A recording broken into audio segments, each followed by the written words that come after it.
Muy buenas tardes, ¿cómo les va? ¿Qué dicen? Hola, profe. Muy buenas tardes. Hoy vamos a hacer lo mismo que ayer, profe. ¿Cómo, Lucrecia? Lo que hicimos al final de la clase. Claro, sí, por supuesto que sí. También lo No, podemos hacer al principio. ¿Quieren hacer al principio una pequeña prueba? yo participé ayer, ¿puedo tener feriado hoy? Muy bien, hoy vamos a trabajar con los bienes de uso. Una rapidísima revisión de a qué llamamos bienes de uso nos va a venir muy bien, pero sepan que hoy nos vamos a centrar fundamentalmente en el modelo de revaluación.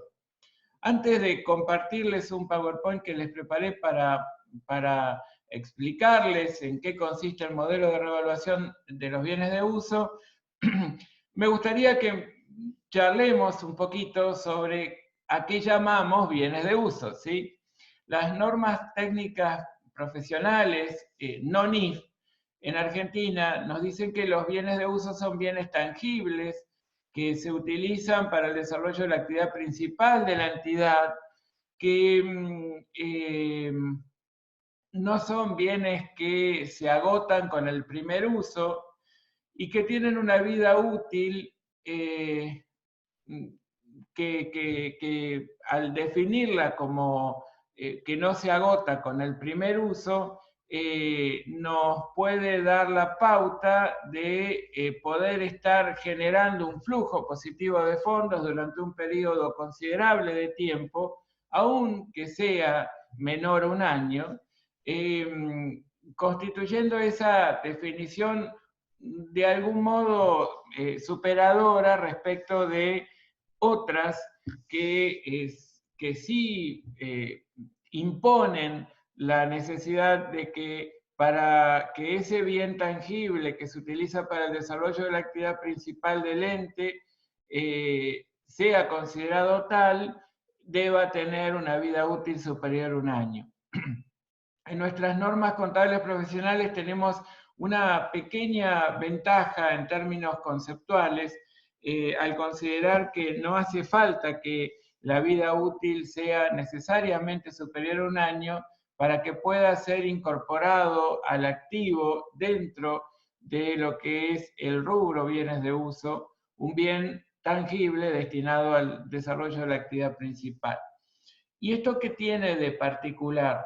Bueno, que hay muchas actividades que imponen la aplicación de bienes tangibles que precisamente se utilizan para elaborar los bienes o prestar los servicios que son el objeto o constituyen el objeto principal del desarrollo de la actividad económica de esa entidad, que no tienen una vida útil superior a un año, pero sí sabemos que no se agotan ni consumen con el primer uso. Entonces podemos estar en un punto de discusión con otros grupos normativos o aún con las propias normas internacionales de información financiera que son un poco más taxativas en este sentido, imponiéndonos la imputación a resultados para la aplicación de recursos tendientes a adquirir bienes tangibles que se usen para la actividad principal del ente, pero que tengan una vida útil inferior a un año. ¿De acuerdo? ¿Cuáles son, en todo caso, los conceptos clave relacionados con los bienes de uso? En principio, ¿cómo hacemos para incorporarlo al activo, un bien tangible que tiene estas características? Bueno, desde luego que se incorporan al costo. ¿Y por qué se incorporan al costo? ¿Qué significa que se incorporen al costo? Como cualquier activo, como cualquier partida que se incorpora al activo, digamos, y que por supuesto debe cumplir, debe satisfacer plenamente la característica de activo, ¿sí? Se incorporan al costo como el indicador de cuál es o la medición del sacrificio económico en el que hemos debido incurrir para que esa partida o ese bien tangible pueda ser utilizado por parte de la entidad. ¿Y quién lo determina? Bueno, lo determina en alguna medida el fabricante de ese bien, pero también lo determina el administrador de la entidad. Es decir, el proceso de activación, el proceso de incorporación al costo, digamos, de erogaciones que constituyan costo de este bien tangible, va a finalizar en el punto en el que considere razonable que así sea por parte del administrador, siempre teniendo en cuenta las especificaciones del fabricante. Bien, nosotros estamos diciendo que lo incorporamos al costo. El costo va a ser entonces el conjunto de las erogaciones inevitables, ¿sí? Como costos necesarios, ¿sí? Para que ese bien pueda ser aplicado para el fin para el que fue incorporado. Quiere decir que si no se consume ni agota con el primer uso, como surgía de la propia definición, vamos a tener que prever que ese bien tangible va a tener una vida útil en el patrimonio de la entidad, que dentro de todas las alternativas de definiciones de vidas útiles, elegimos una, que es la de vida útil económica, es decir, el periodo durante el cual la utilización de ese bien proporciona más beneficios o ingresos que costos, ¿sí? En donde hay una relación superavitaria en esa vinculación entre ingresos y costos derivados de su utilización. Cuando esta relación se torna deficitaria, pues habrá finalizado su vida útil económica. Y esto lo podemos prever perfectamente en función de las especificaciones que nos da su fabricante y del plan de negocios que nosotros tengamos, en cuyo marco vamos a aplicar o a utilizar ese bien de uso. También vamos a necesitar apropiar a cada unidad producida o a cada ejercicio económico durante el cual este bien es utilizado.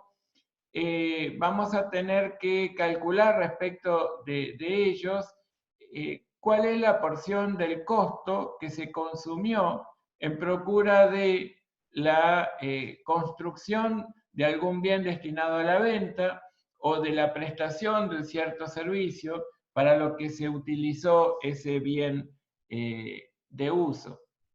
Entonces, vamos a tener que fijar un criterio de depreciación, es decir, un criterio para la determinación de la porción del costo que se va consumiendo a medida que se va utilizando ese bien.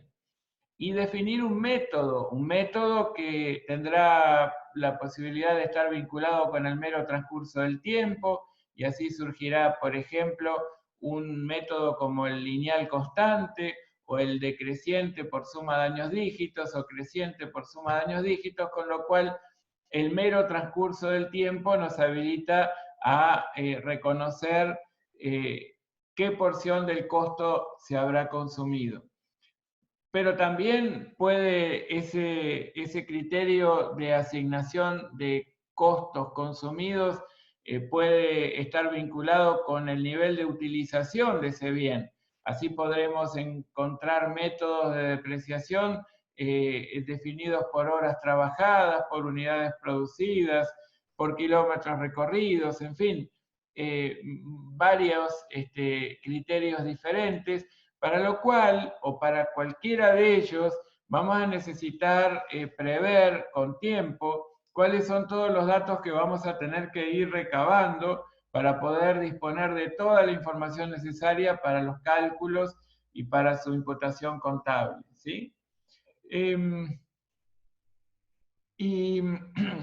Y más allá de encontrar cómo vamos a incorporarlos al activo y cómo vamos a ir calculando qué porción de ese costo incorporado al activo se fue consumiendo, tenemos que ver cómo lo medimos al cierre.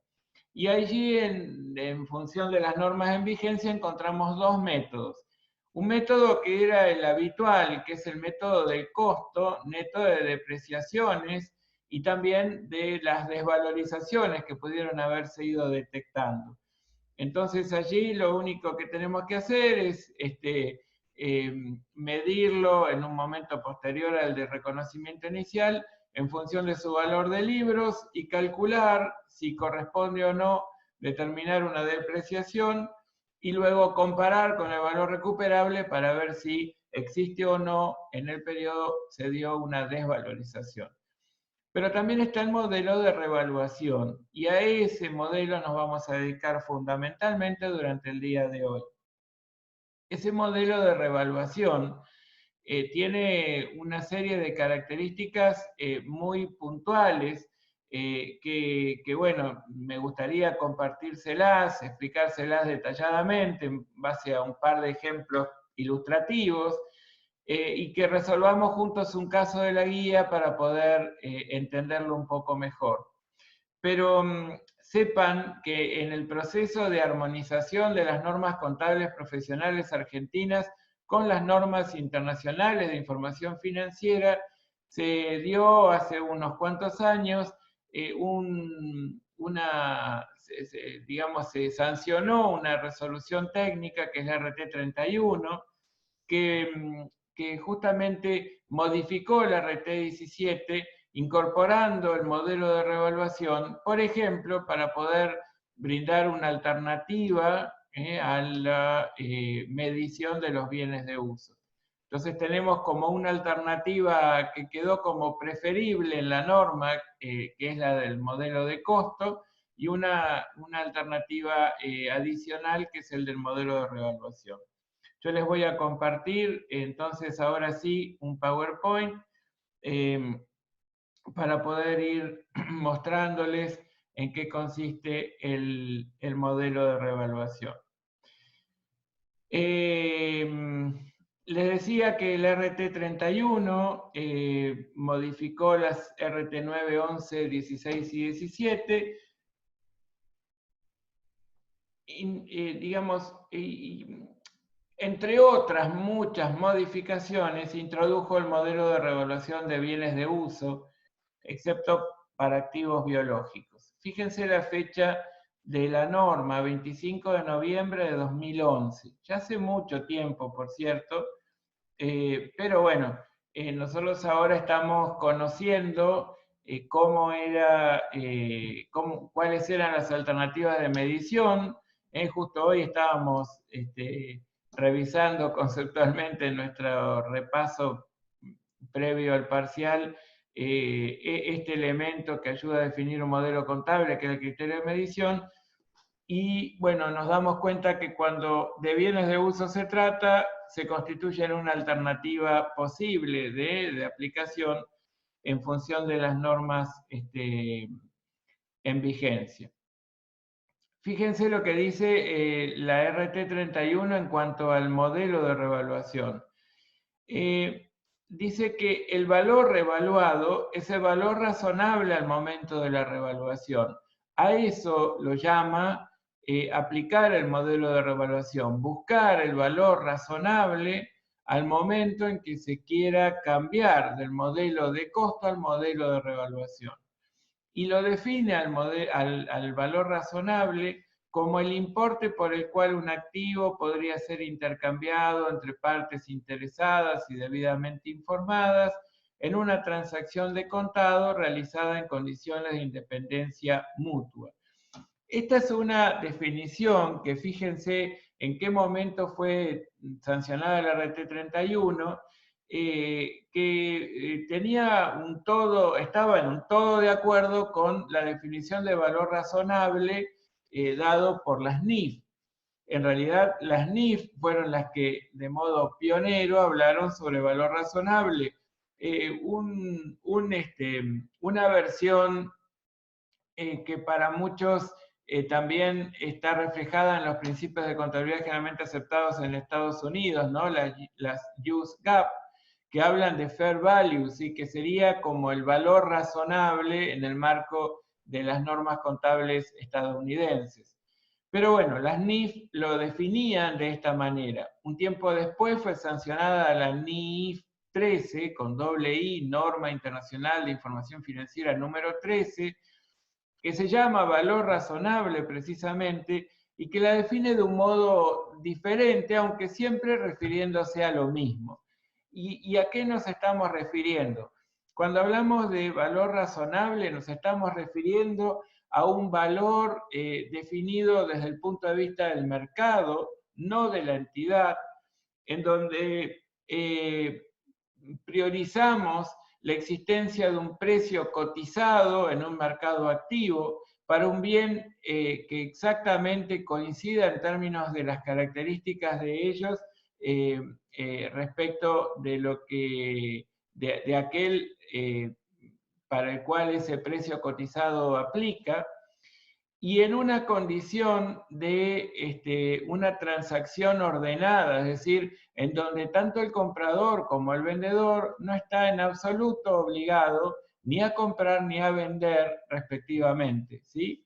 En donde esa independencia mutua, ese estado de total capacidad de resolución, sin ningún condicionamiento del entorno, genera un dato fiable respecto de la medida de valor de una determinada partida. Aclara la RT 31, que modifica las normas que les comenté, que no se puede optar por utilizar el modelo de revaluación para activos o clase de activos integrantes de bienes de uso cuando la contribución de esos bienes a los flujos de fondo de efectivo sea incierta. Esto es una verdad de perogrullo casi. ¿Por qué? Porque en realidad si existiese alguna partida cuya contribución futura a los flujos de efectivo sea incierta, lo que probablemente pase con esas partidas es que ni siquiera debo integrar el activo, ¿sí? Entonces, digamos que si se diera una manifiesta incertidumbre con relación a la recuperabilidad del valor de esos activos, bueno, obviamente no vamos a tener que medirlos o reconocerlos como integrantes de ese capítulo, ¿sí? No cumple la definición de activo, para pasarlo en blanco y negro. Ahora, esto sí nos da pie a decir que si adoptamos el modelo de revaluación, ¿no? Si adoptásemos el modelo de revaluación, nosotros siempre tenemos que estar analizando, al menos con cierta regularidad, que en un poquito más lo vamos a poder ver, cuál es el grado de recuperabilidad de esos activos, ¿sí?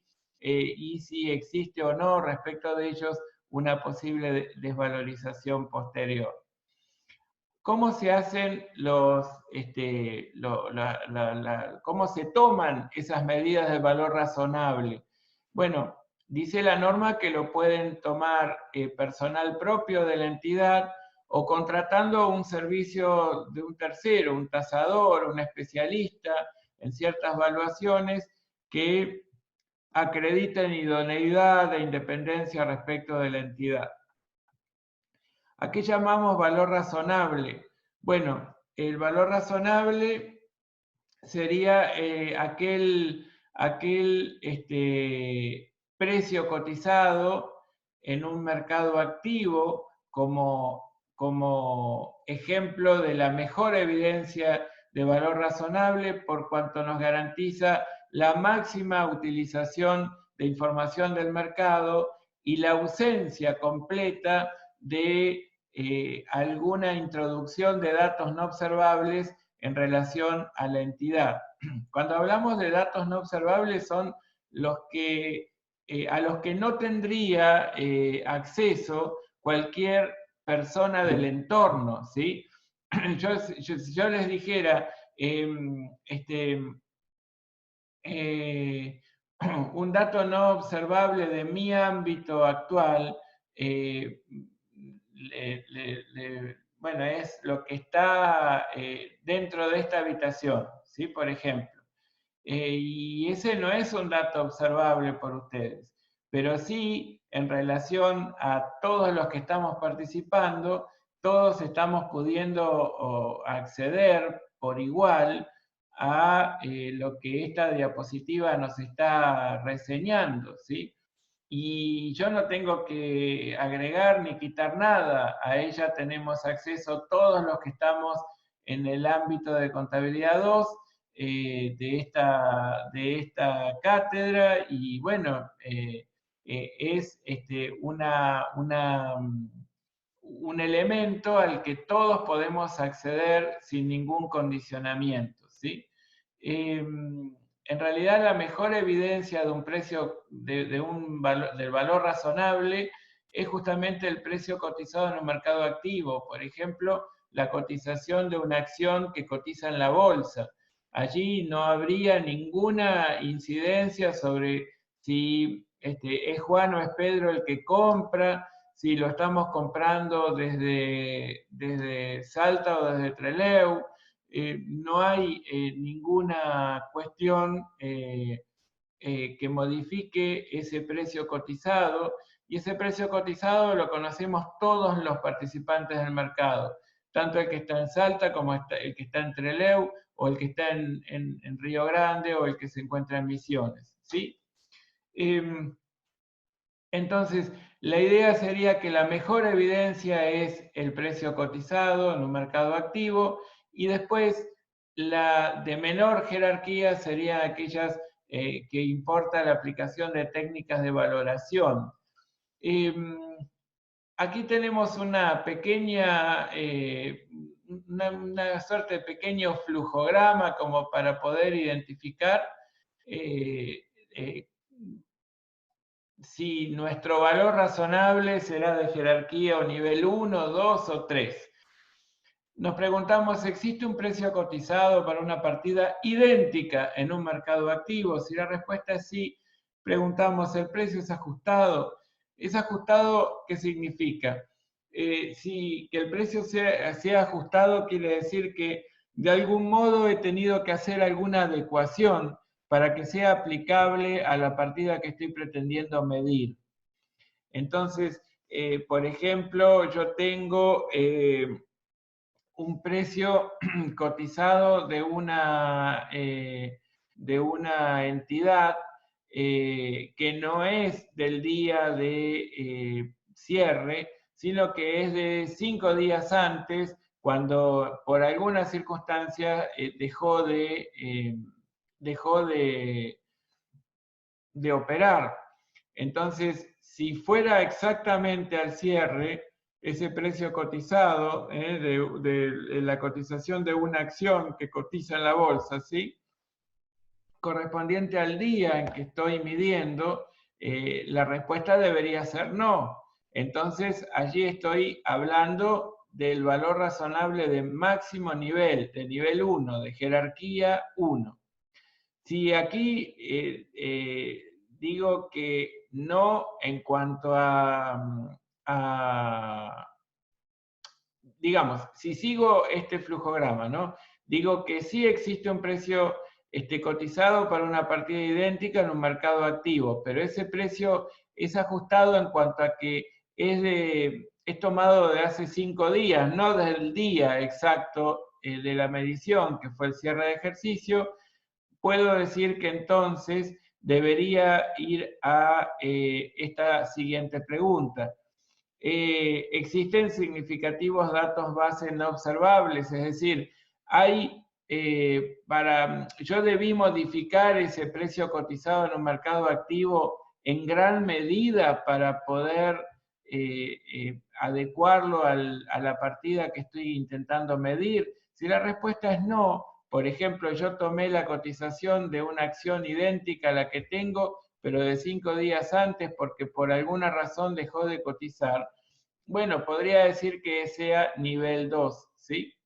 Ahora, si la pregunta sobre si existe un precio cotizado en un mercado activo para una partida idéntica fuese respondida con un no, y si existiesen varios datos base no observables, es decir, al que accedan algunos participantes del mercado, pero no todos, entonces estoy hablando de un nivel de jerarquía de valor razonable número 3, ¿sí? Que es en realidad el de menor jerarquía. Y aquí Hernán Casinelli, que es un gran colega, es el director general de Esencia en Argentina y es un gran colega en materia de conocimientos de las normas internacionales de información financiera, y por sobre todas estas cuestiones es una gran persona. Nos muestra a través de este gráfico muy claramente cuál es la relación en un eje cartesiano entre los niveles 1 y 3 de jerarquía de valor razonable. Fíjense que si en un eje midiésemos la confiabilidad del valor razonable y en otro eje la dificultad para la obtención, a menor dificultad para obtención y mayor confiabilidad estamos ante un valor razonable de jerarquía 1. Si el nivel de dificultad para la obtención es intermedio y es intermedia la confiabilidad, un nivel 2. Y si llegamos a aplicar las técnicas de valoración, importa una mayor dificultad para la obtención y naturalmente una menor confiabilidad, entonces allí estamos hablando de aplicar las técnicas de valoración nivel de valor razonable 3. Y aquí es donde a mí me gusta comentarles que cuando llegamos al valor razonable de nivel de jerarquía 3, estamos aplicando la teoría de los 5 dedos oscilantes, el masomenómetro, ¿sí? En donde realmente estamos estimando el valor razonable, pero adolece, en verdad, de la característica de haberse necesitado recurrir a varios datos no observables por cualquier participante para poder medir la partida en cuestión. Fíjense que aquí, en cuanto al orden de jerarquía, de algún modo les reseño lo que les acabo de comentar, con lo cual esto se los voy a dejar para que ustedes lo vean. Pero miren lo que dice la RT 31 en cuanto a los bienes para los que no existe un mercado activo en su condición actual, pero sí un mercado activo para bienes nuevos, es decir, sin uso, equivalentes en capacidad de servicio al que estoy intentando reevaluar. Entonces ustedes dicen, a ver, esto puede ser algo así como el valor del 0 kilómetro y yo lo tengo que adecuar a la cantidad de kilómetros recorridos con el mío. Y de alguna manera puede ser, pero la verdad es que a ese valor de venta al contado de un bien equivalente en cuanto a capacidad de servicio, voy a tener que introducir en él una serie de datos no observables para adecuarlo a la situación de nuestro activo, ¿sí? Porque nuestro activo es un bien usado y entonces no reúne las características idénticas al bien nuevo. Entonces tenemos que adecuarlo. Bueno, dice la norma que deberá considerarse el valor de mercado de cada bien, tal como lo utiliza la entidad, aunque puede dividírselo en partes componentes susceptibles de venderse separadamente para determinar los valores residuales de cada una de ellas. De manera que al depreciarlas, yo considere esos distintos componentes estratégicos. Entonces acá hay toda una cuestión que yo después se las voy a detallar cuando trabajemos depreciaciones, en donde las normas internacionales de información financiera nos aportan una idea muy buena, que es la posibilidad de dividir al bien sujeto a depreciación en componentes estratégicos, ¿sí? Que tienen una claramente una diferente vida útil económica cada uno, y hasta puede llegar a necesitarse aplicársele a cada una de esos componentes estratégicos hasta un método de medición del consumo de ese costo incurrido diferente, ¿sí? Para reflejar la depreciación. A ver, cuando decimos técnicas de valoración o técnicas de evaluación, nos referimos a básicamente la posibilidad de necesitar recurrir a determinar el costo de reposición de ese bien, un costo corriente de reposición, tal como ustedes lo conocen, o el valor actual neto del flujo de fondos que pueda generar el uso de un bien y su disposición al fin de la vida útil económica.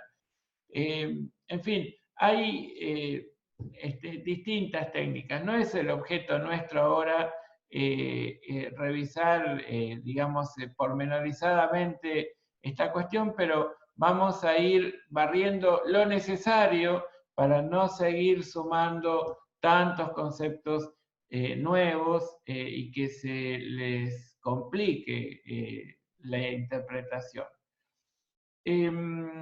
Dice la norma que cuando se decide aplicar el modelo de revaluación, se le debe aplicar a cada clase de bienes de uso que corresponda.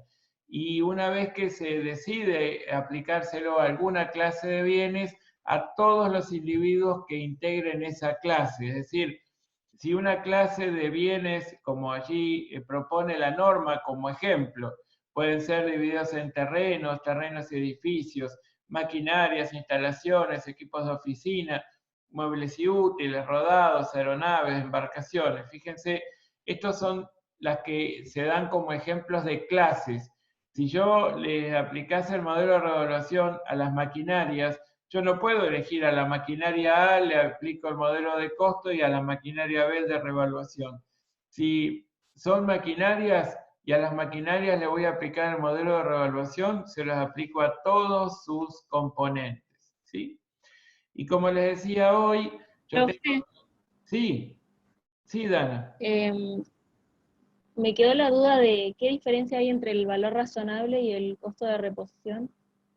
Claro, el costo de reposición está apuntado aquí como una técnica de valoración, ¿sí? Una técnica de evaluación, en donde cuando tengo que recurrir a las técnicas de evaluación, yo voy a recurrir al enfoque del costo, al enfoque del mercado y también al costo corriente de reposición, que no es ni más ni menos que el valor de reingreso al patrimonio que tiene un bien para esa entidad. Por eso es que se lo considera un valor, una medida de valor razonable de menor jerarquía, porque bueno, es para la entidad, no es dado por el mercado, ¿de acuerdo? Entonces, si bien hay una participación importante del mercado, porque estamos hablando de cuál es el sacrificio económico en el que debo incurrir para incorporar un bien en las condiciones en que se encuentra el nuestro, en relación a lo que el mercado solicita que erogue. Bueno, en términos de contado siempre, la verdad es que aquí hay una centralidad en las características del bien y en las condiciones en que la entidad lo tiene, que incorpora muchos datos no observables para determinarlo. ¿De acuerdo, Dana? Ok. Bueno. Gracias. No, por favor. Aquí les decía que cuando recurrimos al modelo de revaluación, bueno, tenemos que revisar por lo menos cada 3 o 5 años si es que el valor razonable se modificó significativamente para poder continuar aplicando ese modelo. Y después, en cuanto a la depreciación acumulada, ustedes recuerden que van a tener que, en algún momento de la vida de ciertas partidas, van a aplicar un nuevo método de medición de esos bienes de uso. Entonces, es muy probable que ustedes tengan dos cuentas relacionadas con esos bienes de uso. Supónganse maquinarias y depreciación acumulada maquinarias, que juntos van a determinar el valor residual contable del bien, que va a incluir o va a representar cuál es el valor residual, el valor de recupero, rezago que pueda tener ese bien al fin de la vida útil económica, con más la porción del costo incurrido que aún tiene la potencialidad de producir un flujo positivo de fondos en el futuro, ¿sí? Entonces, ustedes cuando encuentran esas dos cuentas vinculadas con esta clase de bienes que van a reevaluar, pueden tomar dos caminos distintos. O recalcular proporcionalmente la cuenta patrimonial y la cuenta regularizadora en función del valor razonable detectado, que difiere del valor residual contable, en algunos casos aumentándolo, y allí es donde vamos a tener que hacer lo que les digo, y si no, disminuyéndolo, en cuyo caso esa desvalorización detectada la voy a imputar claramente a resultados en el primer ejercicio de aplicación del modelo de revaluación. O bien tengo una alternativa que es que el saldo inicial de la depreciación acumulada como cuenta regularizadora de maquinarias, de rodados, de edificios, de lo que fuere, la voy a saldar contra la cuenta patrimonial, de tal modo que el valor residual contable sea el reflejo del valor, del saldo de la cuenta patrimonial del activo. Y este valor residual contable, que ahora es exactamente el saldo de la cuenta patrimonial del activo, lo comparo con el nuevo valor razonable, ¿sí? Eso igualmente ahora lo practicamos, de tal modo que no se preocupen. ¿Qué pasa cuando el valor razonable es mayor que el valor residual contable? Bueno, surge la necesidad de reconocer una contrapartida entre ese mayor valor que es imputable al valor de los bienes y va a tener que tener una contrapartida que por supuesto puede ser o positiva o negativa, ¿no? Si hay un mayor valor, es decir, que es positiva, lo que vamos a hacer es utilizar o trabajar una cuenta patrimonial del patrimonio neto que se va a llamar saldo por revaluación y que va a ser expuesta dentro del estado de evolución del patrimonio neto en la columna resultados diferidos, ¿sí? Posteriormente, si se diera algún tipo de desvalorización, vamos a ir viendo cómo trabajamos con esta cuenta saldo por revaluación. Y a su vez, ¿qué pasa con ella a lo largo de la vida útil económica del bien? ¿No? Entonces, todo eso tenemos que ir trabajando. Ahora, para que quede un poco más claro, vamos a hacer un primer ejemplo en donde revaluada sociedad anónima tiene un único bien de uso que presenta la siguiente situación al 31 de diciembre del año 3. 100.000 pesos de maquinaria Z y depreciación acumulada de maquinaria Z, 20.000. El valor residual al 31 de diciembre del año 3 es de 80.000, como ustedes verán. Nos informan que esa medición corresponde a valores de costo del momento de su incorporación, ocurrida el 31 de octubre del año 2, tomando como vida útil 10 años. Se han depreciado 2 años bajo el sistema de depreciación lineal constante, ¿sí? El año 2 y el año 3. Al 31 de diciembre del año 3 se decide aplicar a la maquinaria el modelo de revaluación. Para hallar el valor razonable de la maquinaria Z, se le solicita a su fabricante informe el valor de ese bien al 31 de diciembre del año 3, por supuesto el que corresponda a una maquinaria nueva, el que asciende a 140.000 pesos. que ya ese valor incluye los costos de traslado, instalación y puesta a punto, ¿sí?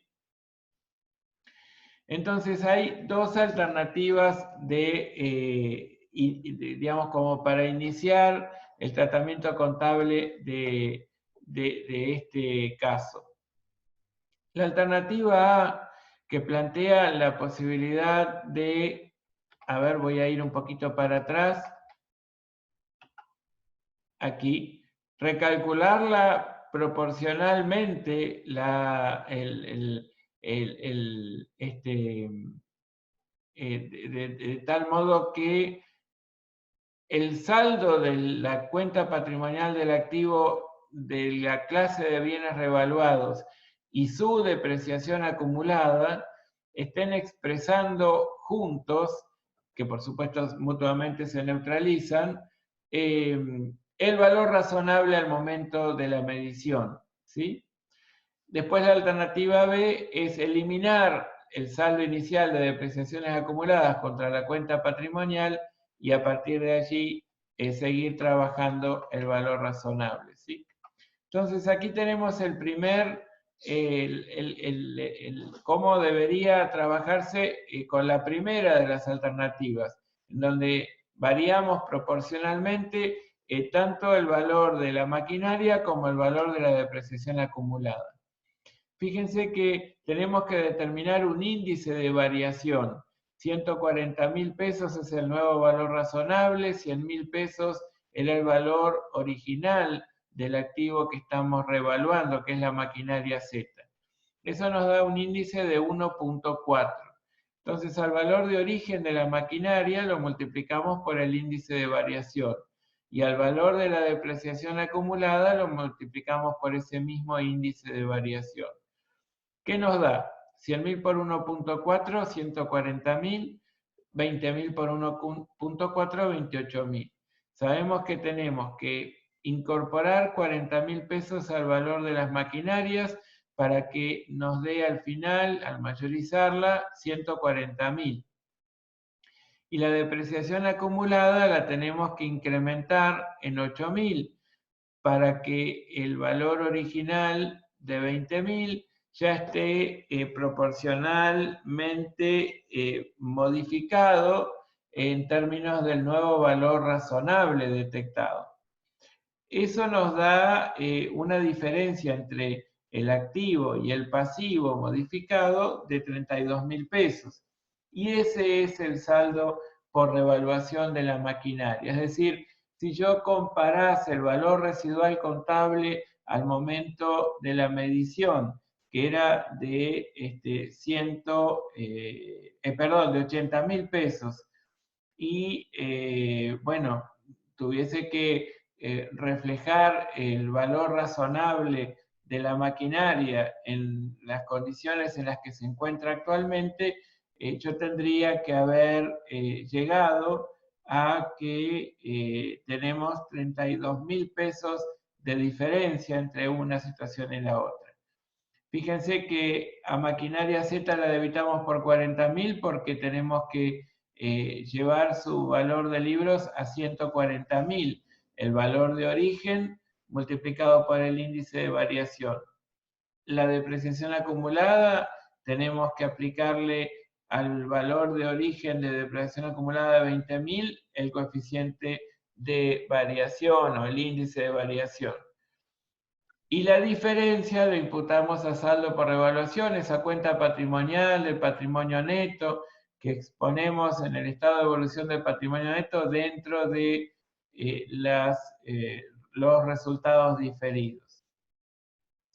Ahora, si optásemos por la alternativa B, que para muchos es más cómoda, es más fácil, pero claramente no es la preferible, porque lo que significa la alternativa B es que eliminemos el saldo inicial de depreciaciones acumuladas contra la cuenta patrimonial del activo, de tal modo que la cuenta patrimonial del activo sea igual al valor residual contable de la maquinaria, en este caso, que estamos revaluando, al momento en que estamos revaluándola. eso haría que la depreciación acumulada maquinaria la debamos debitar como cuenta regularizadora para acreditar maquinarias por ese mismo importe. A partir de allí, ¿qué nos queda? Que maquinarias tiene un valor residual contable de ¿cuánto? Fíjense cómo era el enunciado. El enunciado decía que el valor residual contable al 31 de diciembre era de 80.000. 80.000. Y que lo que hemos encontrado es que para hallar el valor razonable se le solicita al fabricante informe el valor de ese bien al 31 de diciembre del año 3, pero respecto de una maquinaria nueva, que sería 140.000. Bien, entonces, ¿por qué surgieron 130, por qué surgió este incremento de 32.000? Porque yo lo que tengo que hacer es comparar el valor residual contable antes de la revaluación, aplicando el modelo de costo, y el valor residual contable en función del valor razonable que tendría al momento de la revaluación. ¿Y por qué 112.000? Porque si la unidad nueva tenía un valor razonable de 140.000 y la nuestra tiene 2 años transcurridos en función de los 10 de vida útil económica identificada, bueno, nosotros tenemos 2/10 partes de vida útil consumida. Entonces tenemos que restarle a los 140.000 28.000. Por eso es que el valor residual contable es de 112.000. El saldo por revaluación es justamente la diferencia entre el valor residual en función del modelo de costo al momento de la revaluación y el valor residual según el valor razonable al momento de la revaluación. A ese momento había claramente 32.000 pesos de diferencia entre ambos valores residuales, ¿sí? Esos 32.000 pesos de diferencia son los que nutren esa cuenta patrimonial del patrimonio neto que se llama saldo por revaluación. Y por supuesto, en el caso de la alternativa B que acabo de mostrarles, implica que cuando logramos que la maquinaria Z exprese el valor residual contable según el modelo de costo, es decir, 80.000, inmediatamente lo comparamos con 112.000 y 112.000 respecto de 80.000 difieren 32.000 pesos. Por eso es que debitamos maquinaria Z y acreditamos saldo por revaluación por 32.000. Yo les aclaro que aquí este asiento ya está registrado, ¿sí? Y este asiento que está aquí coloreado, en realidad es para reforzarles en este papel de trabajo por qué hicimos lo que hicimos, no es para que lo registren de nuevo, ¿sí? Entonces, aquí es como que este asiento, maquinaria Z, saldo por revaluación, maquinaria Z, lo muestro en colores para resaltar que hay un saldo por revaluación que se llama así y que lo tengo que acreditar por 32.000. Ese saldo por revaluación, como les dije, cuenta patrimonial del patrimonio neto, acá pide resultados diferidos, ¿no? Columna de resultados diferidos. ¿Cómo hacemos en un momento posterior, ¿sí? Para desafectar ese saldo por revaluación? ¿Cómo sería la vida contable de ese saldo por revaluación a partir del momento en que empieza a tener saldo? Bueno, la vida contable de esta cuenta es bastante interesante porque puede tener movimientos por varias razones. Fíjense que en Buen Romance este saldo por revaluación no es ni más ni menos que un resultado por tenencia. Es un resultado por tenencia que entendemos, o el modelo de revaluación entiende, que no sería razonable reconocerlo como un resultado, digamos, imputable al resultado del periodo, porque podemos poner en peligro el capital de trabajo de la sociedad y el respaldo de la actividad principal que tiene la entidad. Entonces, bueno, se entiende que no hacerlo pasar por el estado de resultados, imputándolo directamente al estado de evolución del patrimonio neto, de algún modo protege a la firma para que este mayor valor de un bien de ninguna manera se convierta en un resultado susceptible de distribución, ¿sí? Y por ende que produzca un aguamiento del capital de la firma. Profe, Sí, Lucrecia. sería un resultado por tenencia propiamente dicho, ¿no? Claro, ni más ni menos. Acá no estamos hablando de un entorno inflacionario, supongamos. Claro, sí, por eso. Claro, supongamos que hay estabilidad de la unidad de medida, lo que comparamos es el valor de libros contra el valor el revaluado y nos damos cuenta que hay 32.000 pesos de diferencia. Esos 32.000 lo imputamos a saldo por revaluación y allí está en el patrimonio neto formando parte de la columna resultados diferidos. Y nosotros nos podemos preguntar, ¿y qué va a pasar con ese saldo de ahí en más? Bueno, de ahí en más, nosotros tenemos, por ejemplo, que en el periodo 2 tengamos que calcular las depreciaciones del bien en función del valor revaluado. Entonces, ¿cuál es el valor revaluado? Y 112.000, recuerden lo que, recuerden lo que mostré acá. El valor residual, según el valor razonable, es 112.000.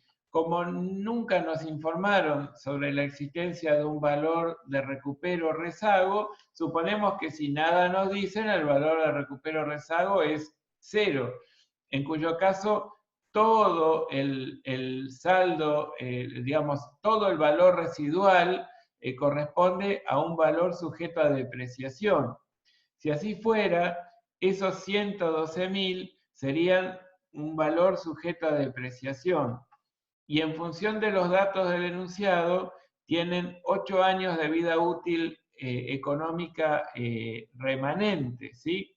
Entonces yo sé que esos 112.000 de valor sujeto a depreciación, lo voy a tener que distribuir a medida que transcurra el tiempo en 8 ejercicios.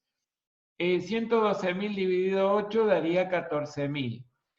Y tengo que calcular a su vez cuál hubiera sido la depreciación en función del valor original del bien para poder determinar cuál es la porción por la que tengo que desafectar el saldo por revaluación. Entonces ustedes ahora podría jurar que no están entendiendo esto y estoy seguro que es así. Pero es importante que sigan un poquito el hilo de este razonamiento. Vamos a revisarlo despacito. Llegamos al segundo año, ¿sí? Al segundo año. El primer año revaluamos y nos quedaron 112.000 de valor residual contable, totalmente sujeto a depreciación, y con una vida útil económica remanente de 8 años. Entonces nosotros decimos, bueno, a partir de ahora tenemos un cargo por depreciación de 14.000 pesos anuales. ¿Cuál era la depreciación original? Y el valor residual original era de 80.000, lo tenemos que dividir por 8. Entonces, son 10.000 pesos por año. Sí, ese era el cargo anual por depreciación en función del valor sujeto a depreciación original. Entonces, la cuestión conceptual que este papel de trabajo permite reconocer y cuantificar es que la diferencia entre la depreciación según el valor revaluado y la depreciación según el valor original, es lo que nos va a permitir desafectar parcialmente ese saldo por revaluación. ¿Y cuál es la contrapartida de la desafectación parcial de saldo por revaluación? Fíjense que tenemos un saldo por revaluación de 32.000 pesos y ahora queremos quitarle a ese saldo 4.000. ¿Cuál es la contrapartida? Directamente resultados no asignados o resultados acumulados. Es decir, estamos considerando que se modifiquen los resultados no asignados o los resultados acumulados por parte de una partida que no pasó por el estado de resultados. Fíjense que en términos generales, los resultados no asignados se modifican o por la corrección de un error o de aplicación retroactiva de una nueva política contable que tenga impacto sobre, o una nueva norma, digamos, que tenga impacto sobre los valores de cierre del ejercicio inmediato anterior, o bien, como en este caso, por la aplicación de una nueva norma, ¿sí? Que nos lleva a la necesidad de reconocer una desafectación parcial de una cuenta que en su momento se imputó directamente al patrimonio neto sin también pasar por el estado de resultados. 4.000 pesos de saldo por revaluación contra 4.000 de resultados no asignados o resultados acumulados. Leandro, somos todo oídos. Profe, ¿cómo va? Perdón por interrumpir, ¿eh? Por favor, no es ninguna interrupción. Tenía una duda. Nosotros no se registramos tanto los 32.000 del asiento anterior y estos 4.000 también. No en el año de la revaluación, es muy oportuna la pregunta, Leandro.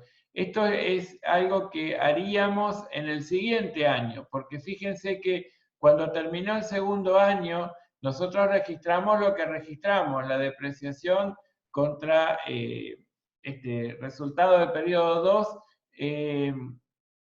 contra la cuenta regularizadora de depreciación acumulada maquinaria Z, ¿sí?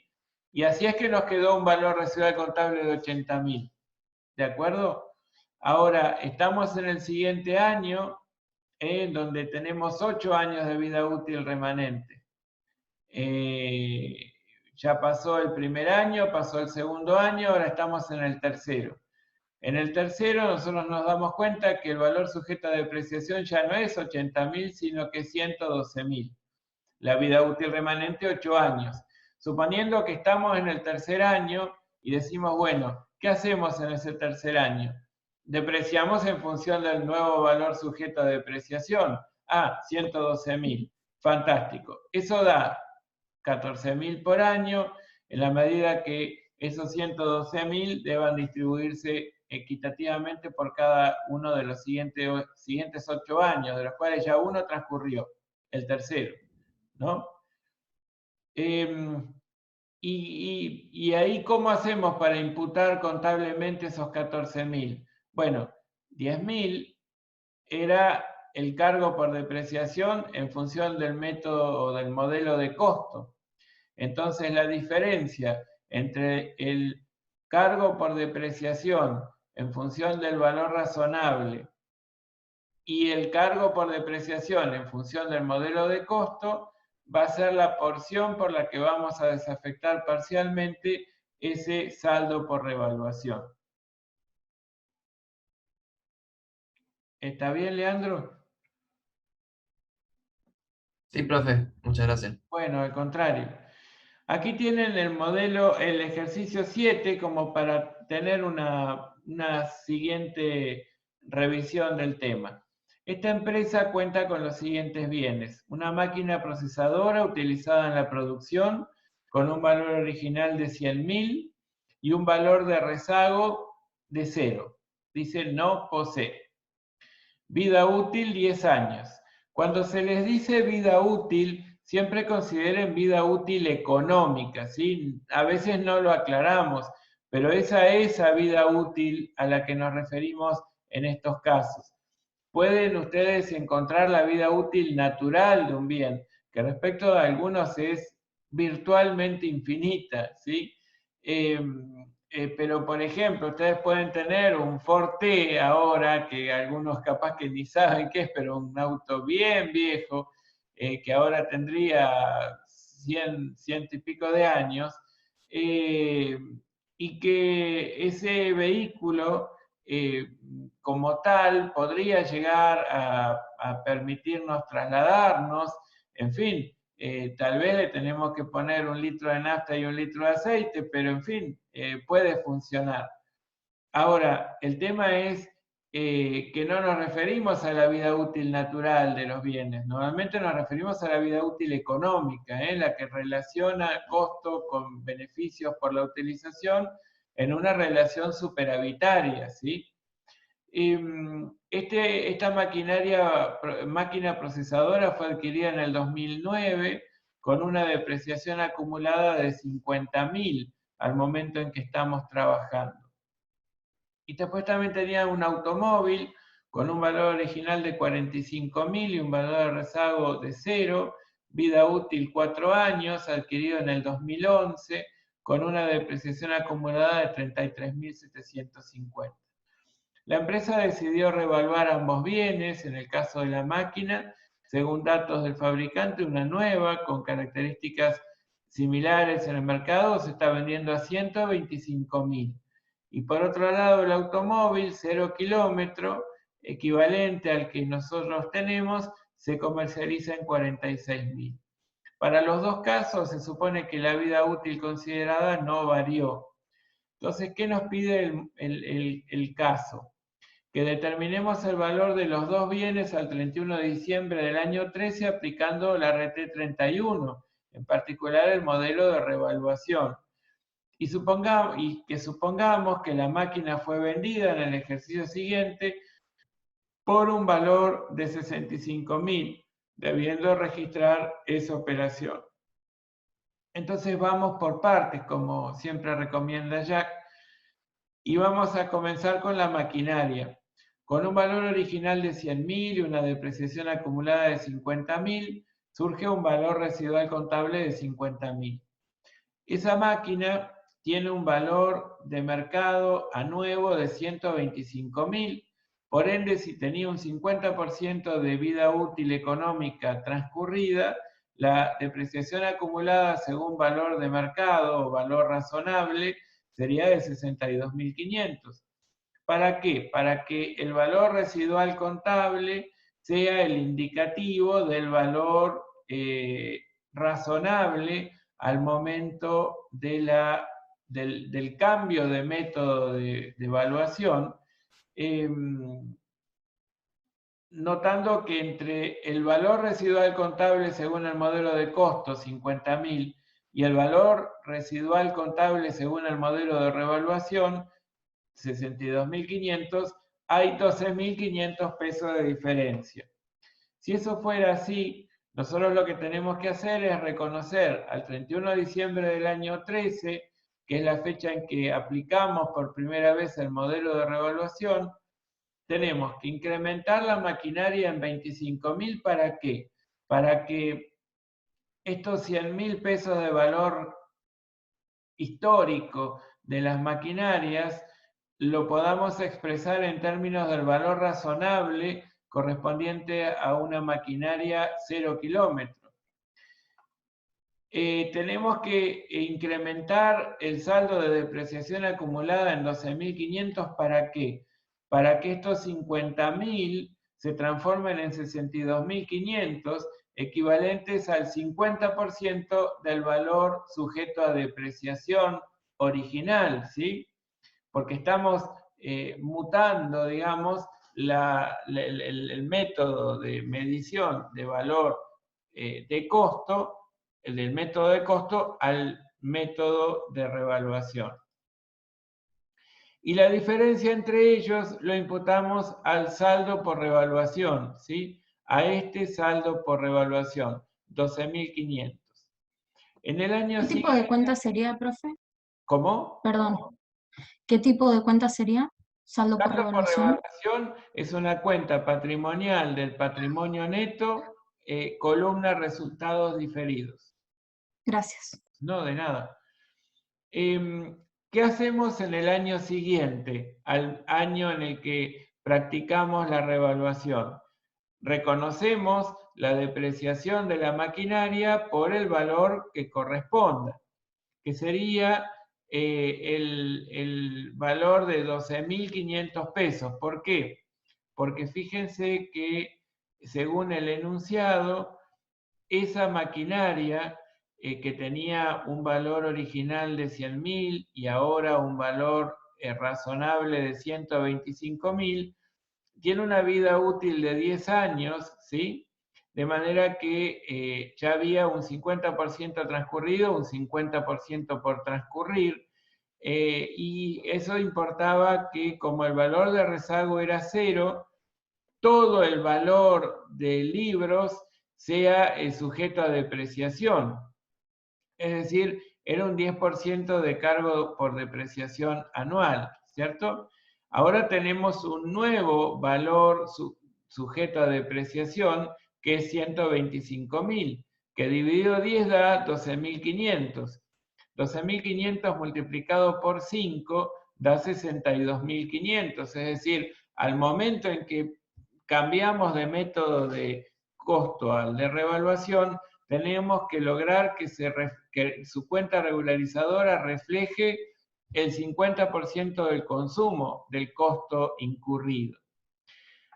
Cuando estamos en el año siguiente, es decir, el año 6 de vida de esta maquinaria Z, lo que necesitamos mostrar es que debemos imputar a resultados un 10% del valor sujeto a depreciación. Son 12.500. Depreciación maquinaria, depreciación acumulada maquinaria. Depreciación maquinaria puede ser un costo de un producto elaborado, puede ser imputado a resultados, no importa ahora mayormente cuál es el destino de esta cuenta. En principio, centrémonos en que desde el punto de vista de resultados, hasta acá imputábamos a resultados o a costo de los productos elaborados 10.000 pesos por año. Y ahora serían 12.500. Perfecto. Entonces, fíjense que lo que tenemos que hacer es, por la diferencia entre el cargo por depreciación correspondiente al valor razonable y el cargo original por depreciación anual en función del modelo de costo, tenemos que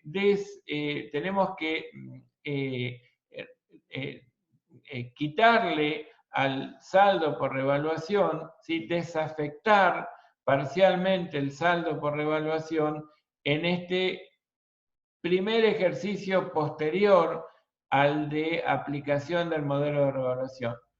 Aplicamos por primera vez el modelo de revaluación en el 2013 y en el 2014 aplicamos por primera vez el cálculo de la depreciación y la necesidad de desafectar parcialmente el saldo por revaluación. Entonces, 2.500 de saldo por revaluación debitados, eso significa desafectar parcialmente, a resultados no asignados. Y fíjense que aquí estamos reconociendo un valor que incrementa el saldo de resultados no asignados, porque en definitiva lo que habíamos imputado a saldo por revaluación, estos 12.500, ni más ni menos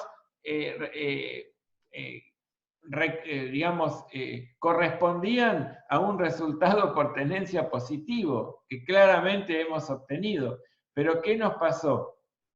Y bueno, entendemos que no lo vamos a imputar a resultados, el modelo en sí aconseja no imputarlo a resultados, sino imputarlo a una cuenta patrimonial del patrimonio neto, de manera que nos mantenga a resguardo de una un posible aguamiento del capital si es que ese mayor valor del activo detectado lo convirtiésemos en resultados ordinarios y en consecuencia susceptible de distribución. Profe, Sí. ahí Leandro hizo una consulta en el chat. Ah, claro, gracias. Todos los años de vida útil que posee la maquinaria, dice Leandro, sería esa registración de los 2.500. Claro, en realidad todos los años, en tanto no se modifique el valor razonable, ¿sí? Si desde el año 2013 hacia el fin de la vida útil económica, que sería El 2019, ¿no? claro, 2019, ahí todos los años haríamos lo mismo. Depreciación maquinaria, depreciación acumulada maquinaria, y desafectaríamos por 2.500 pesos cada año. En el año 6, en el año 7, en el año 8, en el año 9, en el año 10. Y ustedes dicen, ¿y entonces el saldo por evaluación quedaría en cero? Bueno, puede que nos ocurra que quede en cero, como puede que no quede exactamente en cero, ¿sí? Solo va a quedar en cero cuando directamente no reconocemos más a esta partida como integrante del activo, con lo cual vamos a tener que darlo de baja, o porque lo vendamos, ¿sí? Y en consecuencia todas las cuentas vinculadas deban saldarse. Sino, producto de este tratamiento, esta desafectación parcial, podría ocurrir que no alcancemos a eliminarlo o a saldarlo completamente. Con el automóvil hacemos algo relativamente parecido. No sé si recuerdan el caso, por las dudas vamos a ir un poquito para atrás. Teníamos un automóvil cuyo valor de libros era 45.000, 4 años de vida útil, adquirido en el 2011, depreciación acumulada 33.750, todo indica que debe estar bien medido. Rocío dice, ¿y qué era valor de rezago? En un momento se me fue el internet y no sé si lo dijo. El valor de rezago, Rocío, es el valor de recupero que se espera pueda tener el bien una vez que finalice su vida útil económica. Es decir, se supone que una vez que esa relación entre costo-beneficio de uso del bien se torne, digamos, mutuamente, que se neutralice mutuamente, finalizaría su vida útil económica. Cuando eso pase al bien, en las condiciones en que me quede a ese momento, ¿lo voy a poder vender? ¿Y cuál va a ser el valor neto que podría obtener de su venta? Eso sería el valor de recupero o rezago. El valor que pueda tener ese bien al fin de la vida útil económica. Buenísimo. Les decía entonces que refrescando los datos del automóvil tenemos 45.000 pesos de valor original, 4 años de vida útil, adquirido en el 2011, depreciación acumulada 33.750, y dice que el automóvil 0 kilómetro al momento de la revaluación tendría un valor de 46.000. Entonces, bueno, y que no hubo cambios de vida útil. Entonces, vamos al caso del automóvil. Valor original, 45.000. Valor de depreciación acumulada, 33.750. Valor residual contable es 11.250, lo cual es correcto porque sería los 45.000 dividido 4, correspondiente a 3 años de vida útil transcurrida. Bueno, faltaba un año por transcurrir. Resulta que el valor equivalente al de estos 45.000, pero al momento de la revaluación, era 46.000. Y el valor entonces de depreciación acumulada sería de 3/4 partes, ¿no? Del valor del 0 kilómetro, que serían 34.500. Eso nos da un valor razonable de 11.500, ¿sí? Un valor residual en función del valor razonable de 11.500. La diferencia entre el valor residual según el modelo de costo, que es 11.250, y el valor residual según el valor razonable o el modelo de revaluación, que es 11.500, nos da 250 pesos de diferencia. Que tal como venimos trabajando, podemos empezar a inferir a que estos 250 seguramente alimentarán el saldo por revaluación. Lucrecia, había levantado la mano. Sí, profe, a mí me quedó una duda. ¿No fue adquirido el automóvil en el 2011? Sí, 2011, 2012, 2013. Ah, por lo tanto... Porque amortiza año de alta completa, ¿sí? Ah, ok. No lo hace en forma proporcional, evidentemente. Ok. Bien, entonces aquí, ¿qué hacemos? En el momento en que amortizamos el bien, vamos a practicar, en el caso del automóvil, directamente lo que sería el tratamiento B, la alternativa B. En lugar de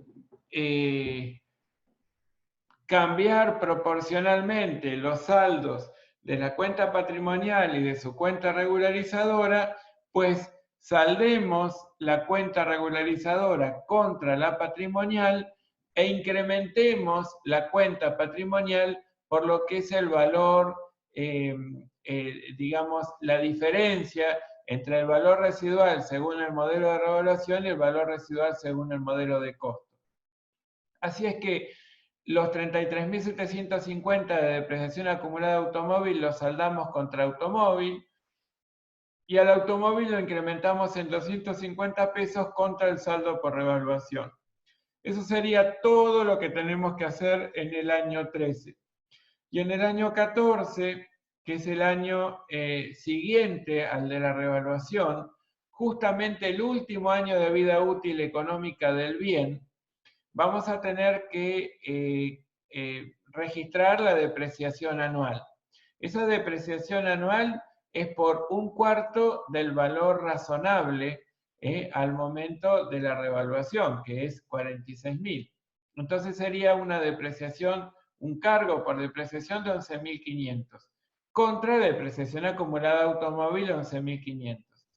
Y el saldo por revaluación lo vamos a desafectar en la medida de la diferencia entre el cargo anual por depreciación según el modelo de revaluación y el cargo anual por depreciación según el modelo de costo. Así es que debitamos saldo por revaluación y acreditamos los resultados no asignados por 250. ¿Qué pasó en el año 2014 con la maquinaria? Bueno, nos decía que planteemos la alternativa de registrar la venta de la maquinaria en el 2014 por un valor de 65.000 pesos. Bueno, fantástico, registremos caja ventas por 65.000 y luego registremos el costo. ¿Cuál sería el costo? El costo de venta del bien de uso sería la diferencia entre el valor del saldo de depreciación acumulada y el saldo de maquinaria que deberíamos saldar. Ambas cuentas deberían quedar saldadas, claramente. La diferencia lo imputamos a costo de venta del bien de uso. Ahora, ¿qué tenemos? ¿Qué otras cuentas están formando parte de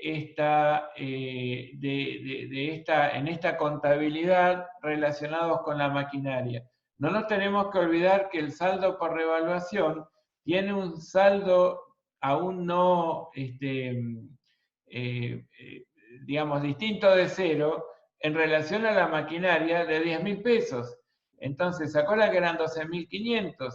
En el año 2014, respecto de la maquinaria, habíamos desafectado 2.500 del saldo por revaluación.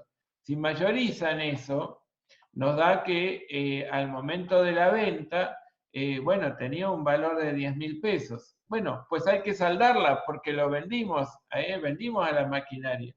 Si fuera así, resultados no asignados recibiría una acreditación de 10.000 pesos.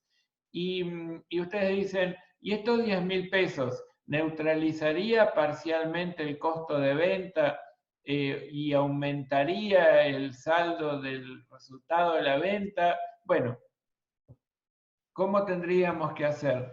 Ustedes dicen, bueno, resultado bruto de la venta de bien de uso.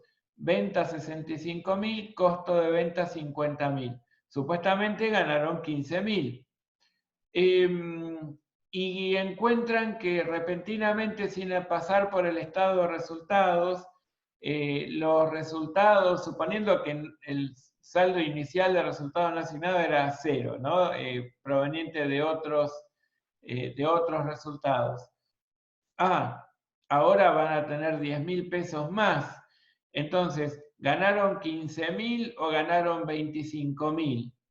Y yo les digo que por el estado de resultados, el resultado de la venta es de 15.000. ¿Sí? En función del estado de resultados, el resultado de la venta es de 15.000. Relacionado con la maquinaria, van a encontrar que de la desafectación total del saldo por revaluación, surge el incremento de los resultados no asignados o resultados acumulados de 10.000 pesos. ¿Sí? Entonces, si quieren verlo en forma conjunta, podrían decir que ganaron 25.000, pero no se expresaría de esa manera porque por el estado de resultados en relación a esta venta, la verdad es que están teniendo un resultado bruto de 15.000. Esta otra porción que se incrementa los resultados no asignados es por considerar de algún modo devengado e imputable a resultados finalmente, aunque sin pasar por el estado de resultados, de este resultado por tenencia positivo detectado en el año 2013 cuando hicimos la revaluación, cuando cambiamos del modelo de costo al modelo de revaluación en relación a la maquinaria. Esto es un poco lo que les quería comentar con respecto al modelo de revaluación, ¿sí? Tenemos todavía unos minutos, por lo que les digo que seguramente van a tener consultas que hacer y me encantaría escucharlos.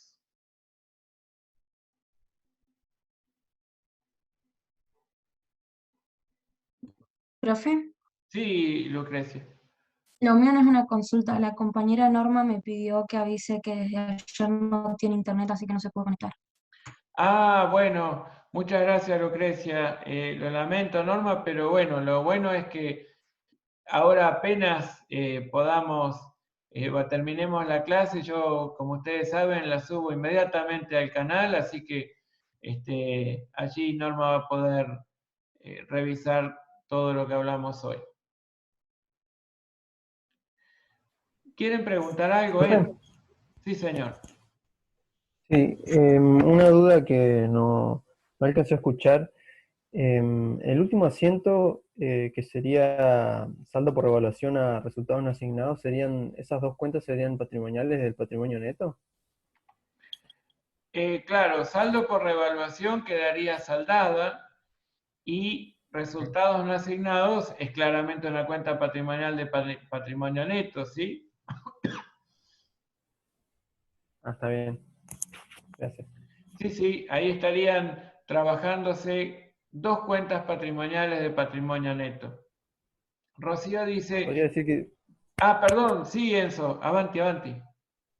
No, que se podría decir que es como una permutación en el patrimonio Ni más ni neto. menos, sí señor, perfectamente expresado. Es una permutación dentro del propio capítulo patrimonio neto, donde saldo por revaluación, que está formando parte de resultados diferidos, queda en 0, y resultados no asignados pasa a tener una modificación en más 10.000. Gracias, profe. Al contrario. Rocío les decía, apunta en el chat, yo no comprendí cómo se llegó a los 75.000 de esto último. Claro, estos 75.000 de depreciación acumulada a maquinarias. vamos a ir un poquito más atrás, a ver. Surgiría como de un mayor, ¿o no, profe? Ni más ni menos. La mayorización. Exacto. Fíjense que originalmente depreciación acumulada tenía un saldo de 50.000. Cuando transformamos todo en función del método A, en donde modificamos proporcionalmente la cuenta patrimonial y sus regularizadoras, que vamos al aplicar el modelo, adoptar el modelo de revaluación,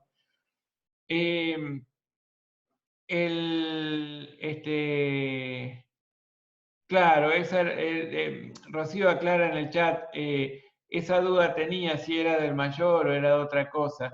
Bien, ahí, digamos, pasaba a ser 62.500 el saldo de la cuenta regularizadora. Y cuando registramos la depreciación del año 2014, la cuenta regularizadora se incrementó en 12.500. Entonces, 62.500 más 12.500 da 75.000. Al mayorizar eso, aquí tenemos que saldar las cuentas vinculadas con la maquinaria, bueno, pues en términos de la cuenta regularizadora da 75.000. Muy bien, de nada, Rosa. Y el costo lo determinaríamos por la diferencia. Sí, el costo queda determinado por la diferencia entre ellas. Lo que ustedes pueden tener dudas es, en definitiva, cuánto gané por vender el auto a lo que lo vendí, que fue 65.000 pesos. Y el Estado La máquina. le va a informar que ganaron 15.000.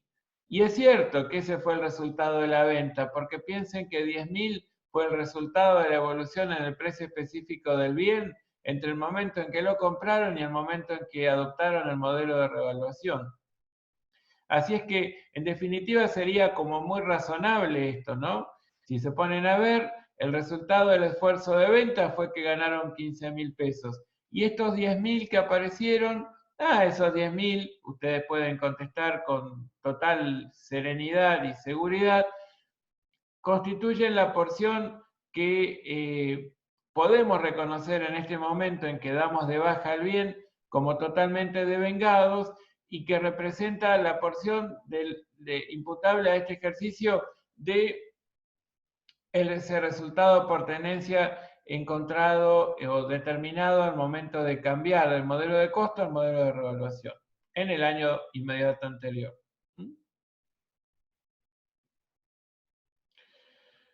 ¿Alguna otra pregunta? ¿Algo más que quieran ver de todo esto? Profe, Sí, escucho, Nahuel. si hubiéramos tenido un valor de rezagos, ¿no? Sí, ¿Eso hubiera afectado al momento de calcular la depreciación? definitivamente. Porque en lugar de tener, no sé, un valor, fíjense, a ver, fíjense que aquí ustedes, a ver, vamos a la maquinaria. Aquí, ¿Se resta, profe? No. ¿cómo? ¿Se resta? No. Claro, Ah, ¿por qué el cargo por depreciación era 12.500? Porque ustedes tenían 125.000 como valor razonable, menos 0 de valor de recupero, dividido 10 años de vida útil, ¿no?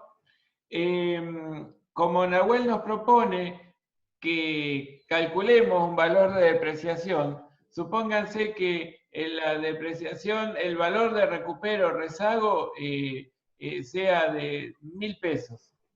Entonces ustedes tenían que hacer 125.000, que era el valor razonable, menos el valor de recupero rezago 1.000, da 124.000. Y eso dividirlo por 10. Sería 12.400, no serían 12.500, ¿no? Y eso modificaría, por supuesto, de alguna manera todo lo que haríamos de ahí en adelante, ¿no?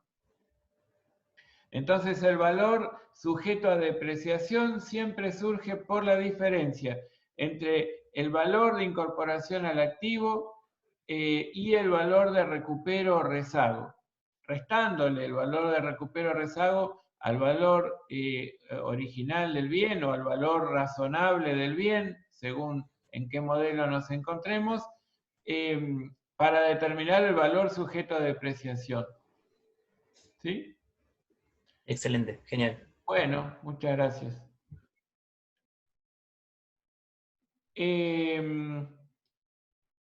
Aquí Rocío, ya creo que esto lo leí. Sí, ya lo leí, sí. Me puse a mirar el chat para arriba y después cuando lo bajé me pareció que era una nueva pregunta. ¿Algo más quieren ver, preguntar, analizar, comentar? Por mi parte no, profe. Bueno, gracias Lucrecia. Gracias por estar siempre activa, lo valoro muchísimo. ¿Mm? De verdad. Profe, Sí, profe, sí, una consulta en la venta sí, gracias. de la maquinaria. ¿Se realizó durante el ejercicio 2014 o durante el ejercicio 2015? No, a ver, ¿qué decía el enunciado? El enunciado decía que En el 2014, profe. era un supuesto que debíamos manejar en el 2014. Suponga que la máquina fue vendida en el ejercicio siguiente, aquel en el que se hizo la revaluación, por un valor de 65.000 y registré contablemente la operación, ¿sí? Era un supuesto que modifica el caso como para ver qué pasa en el caso de baja del bien por venta, ¿sí? Okay. Ahí, profe, la registración que usted hizo en el año 2014, en la diapositiva anterior, Okay. ahí la hizo solo para mostrar porque no lo pedía el ejercicio, ¿no? Ah, claro, sí. Lo Está que bien. pasa es que, miren, yo por este lado, ¿qué hice? Vamos a practicar la forma de contabilización o de adopción del modelo de valor razonable en función del inciso A, de aumentar proporcionalmente las dos cuentas vinculadas con la partida. La clase de bienes que vamos a reevaluar. Y en el caso del automóvil, dije, bueno, hagámoslo en función del método B, que también se puede hacer así, ¿sí? Bien, entonces en este caso era como diferente, era como para practicar todo las alternativas que teníamos o que nos daba la norma. Y lo del 2014 era para ver qué pasaba con el cargo por depreciación anual, que ahora ya nos gobernaríamos por el valor razonable, o determinando el valor sujeto a depreciación en función del valor razonable. ¿Y qué pasa con esa cuenta patrimonial del patrimonio neto que está vinculada con esa clase de bienes revaluados y que está allí en el patrimonio neto, como lejos de todo esto que estoy trabajando? Y bueno, y era importante verlo en el año siguiente cómo trabajarlo, ¿sí? Por eso lo pusimos.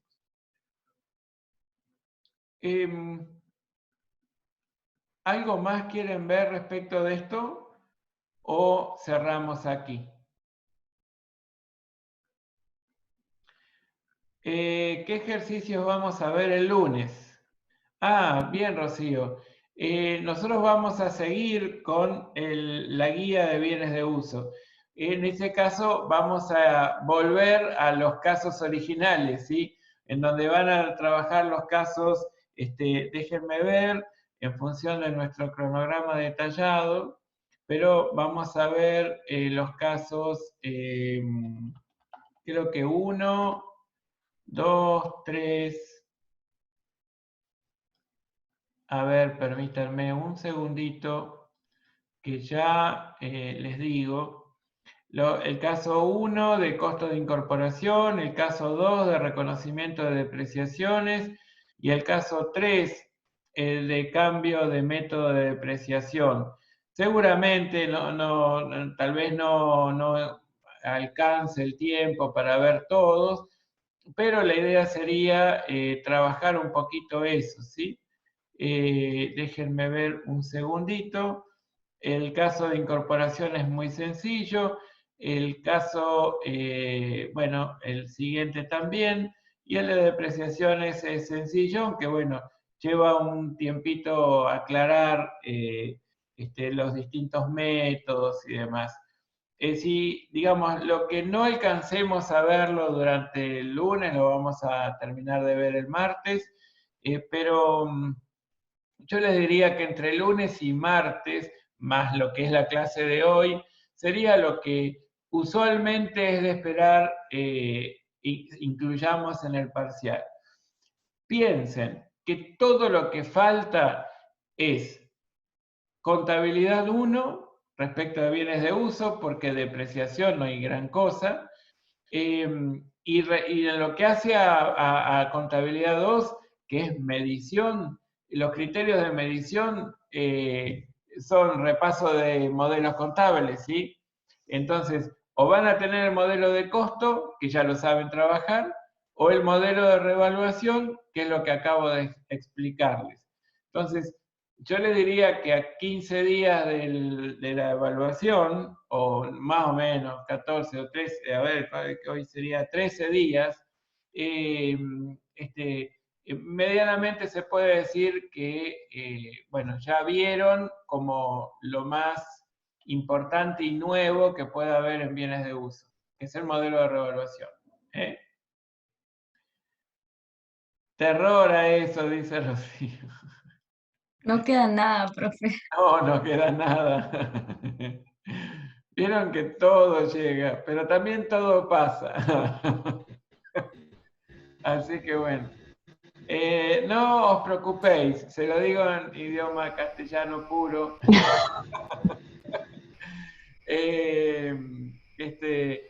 No es un desafío gigante el parcial, pero bueno, obviamente dedíquense mucho, todo lo posible, como para que no haya sorpresas.